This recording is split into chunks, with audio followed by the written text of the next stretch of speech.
nga pupuyang giwali, no? Wala sa atong kaugalingon mga igsunan, tungod sa mga pag-ampo, nga dili gusto si Satanas sa mga atuang pagkabuhaton. Gusto lang kinawi mga igsunan, no? Nagpalayo na ba sa mga pag-ampo?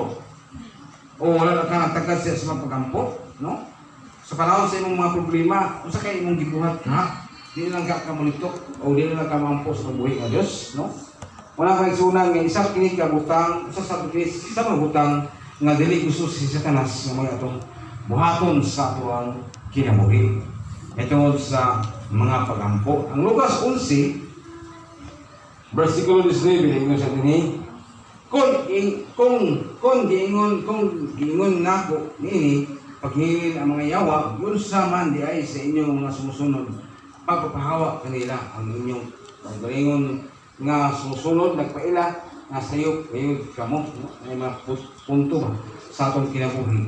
Nga kung kita maghingilin ta o ng Espiritu, maghingilin ta sa mga butang gusto tagkayuhan, niya diay sa itong kagalingon, wala man, no? Wala man ni siya mo salir, no? Sa imuhang paghingilin sa dautan, dagis mga pag-ampo niyo, dagis pagbitok sa mga pulong. Doon na pabanday, doon na kapay, kulangon, kapay niya anak, nga si Satanas, kung wala pa mabot sa imong kinabuhi nga wala pa ka matagay o habol sa Ginoo nga diya sa imong kagalingon, kung saan nimo paghingilin sa mga datan, paghingilin o mga balatian nimo, di pa ihatag sa Ginoo, doon ka pa'y gusto ikabuhat sa Diyos sa imong kagalingon nga ipausab kanimo, no? Wala sa imong kagalingon karon magigsunan ang yawa, ganahan siya nga wala hindi siya gusto nga matutag simbahan, wala yung ganahan siya yawa naman aron dili ta magka-discovery o mga butang na mga tabangan ta alang sa pagpalambo sa espirituhanon nga bahin. Dili kita to undangon, no? Ang pag-ato sa simbahan, yun naman, aron nga magpabilin din ang atong pagsalig, ang atong pagtuo sa tubuhi nga Diyos. Aron nga, liyon ang tanan, bahala si Satanas masuko nimo, bahala si Satanas din manipay nimo. Basta ang Diyos manipay nimo, ano man. Wala man kang hunong, wala man kang undang, wala man imong isalikway, ang Diyos sa imong kinabuhi. Bisan sa imong pagabuhaton, no? Bisan sa imong pagabuhaton, dahil ka ang Diyos, simbahan siya sa tibuok nimo kinabuhi. Abot ba nato ang panahon gyud nga masipyat ta? Abot ba nato ang panahon nga makasala ta tubangan sa Ginoo? Pero dili sab nato ingon nga ihulong na pud nato ang ato ang paggay o pag-ampo sa itong buhi ka Diyos kay tagaan naman gyapon sa Ginoo. Kanabang pabor niya ng tanan basta kayo yan ang tanan kung kabuhat ka mong kaling kasaypanan sa Ginoo. Mudulo lamang kita kaniya o mga ita kaniya o pasiluan sa itong kinabuhi. No? Dili na ito lang pasagdan, dili na ito undangon ato ang pagpangay pa sa ilo sa Ginoo kung kabuhat ng kahit mistake, no? Kita nga magkatawan sa Ginoo basta midawat na sa Ginoo.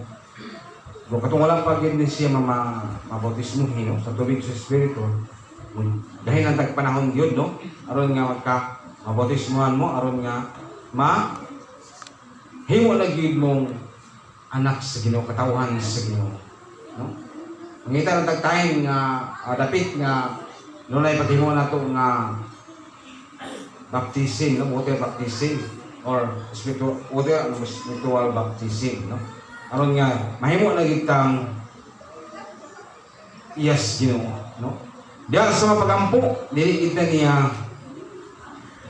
niya kaya kayo sa kuling wa mo gito kaminawas Ginoo, no?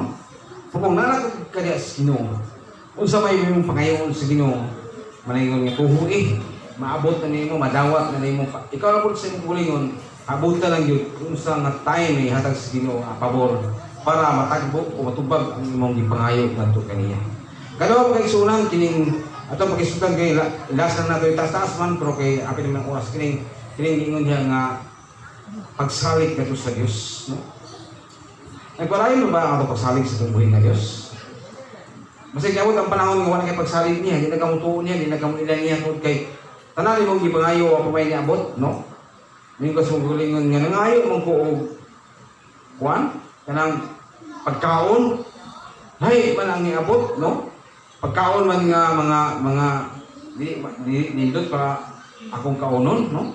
Nga ikaw daghang mga pagkaon, nga ikaw pagkaon sa imong lawas, Pero wala pa ni abot ang imong gipangayo, no? Abot na lang nagsunan. Ayaw lang yun o pagka-discourage kit yan ang punto, no? Nangandoy magita kita na nangandoy magita nga maruhay ta. Nangandoy magita nga magabatong kita o kamukaway sa to pagpuyo ni ibutana. Gusto magita nga makatagamtam kita o kalabag hamugaway nga pagpuyo ni kalibutana. Ang dunay mga trabaho, ang empleyado siguro nangandoy na sila nga sa last sila nga mabatunan nila kanang sila nga taas na granggo sa ilahang kinabuhi sa ilang mga trabaho. Isa biwa mga nandun nga anak, no? Isa mag-uunga ka, nandun ka gapon nga kabaton ka o kanabang income nga nako, no? Labi na kung nang-empleyado ka sa gobyerno, nandun ka nga makabaton ka taas na sweldo, makadawag ka o taas na presyon sa mga kinabuhi. Hindi lang sino, yung sulat kung nandun ka niya, no? Kung ang imo lang buhaton, kanunay ng sunan. Nangop lagi kanunay sa Ginoo, pangayo sa Ginoo pa po, no? Kung negosyante ka, ngayon ka o suhakan o dugang income sa imong pangnegosyo, no? Ako sa kong gugalingon, yun nga, mag-uuma ko, ngayon ko kanunay sa Ginoo nga, mahimo ko nga makatilaw o sa akong gihaguan, makabatod ko o makita ginako nga nagmalambuon o malambuson ko, no? Kung nanong ka o sa una, murag nakuha naman karon kay sa una, nanong pagkata, ikaw pitinang batuha. Sige na, makakwakta mo na gihapon ka. Apay lain nga paagi gihapon, no?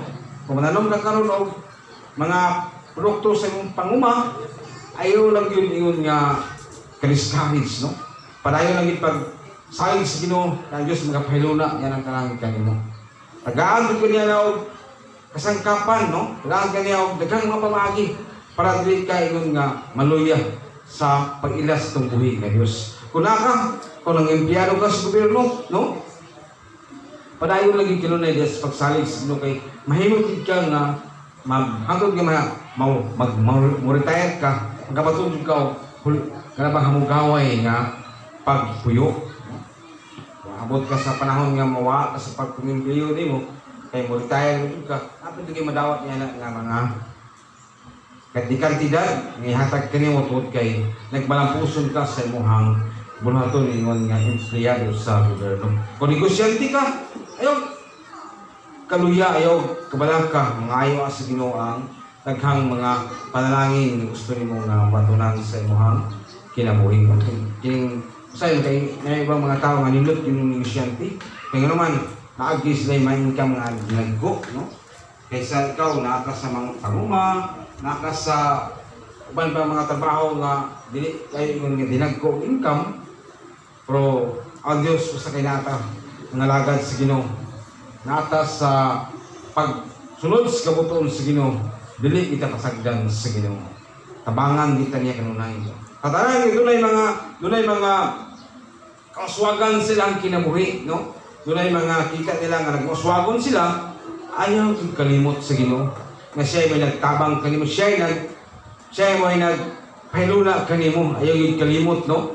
Kung nalagan kita sa Ginoo, musimba kita kaniya, muila kita kaniya, muamputa kaniya, musangpita kaniya, o ilong yun siya nga Diyos sa ato ang kinabuhi, no? Muna nga sa akong kagulingon magaigsunan, o encourage yun ko kaninyo, na ayaw yung kalimot sa Ginoo. Ayaw yun biyas, Ginoo. Kung kalimot man galing ka, ayaw yun langana. No? Udol yun sa Ginoo, umay ka kanya. Kanabang, pagpasinguli ka nga ito kaniya. Sa ito mga kapakyasan na, ito mga kapakyasan daghan. No? Na yung mga panahon nga, di na ka hello na, labi na ka, busy na ka. Pero, sa'yo di ko nga kita, yung ganun sa Ginoo. Tama, ay nung naman kita sa Ginoo nga, uy, ikaw, anak, no? Ayaw kalinti. Sang pitagin ko, mag-ampo ka sa Ginoo. Ayaw ko, no? Isang kugulingon, labi na kung busy ka, makalimutan ka sa Ginoo. Hindi na tayo nag-ampo na to, hindi na mo litok sa pangalan niya Ginoong Hesus, dahil na itong dilitok, no? Muna nga, isa sa mga punto ngayon, ingon nga natadya sa Ginoo, panikamutan na to, kitang tanan. Muilag itas itong buhi na Diyos, no? Kaya ang Dios tanan nato nga pangayoon niya sa Ginoo basta nakita sa Dios nga misunod tas kabutuon sa Ginoo. Dili kita niya, no?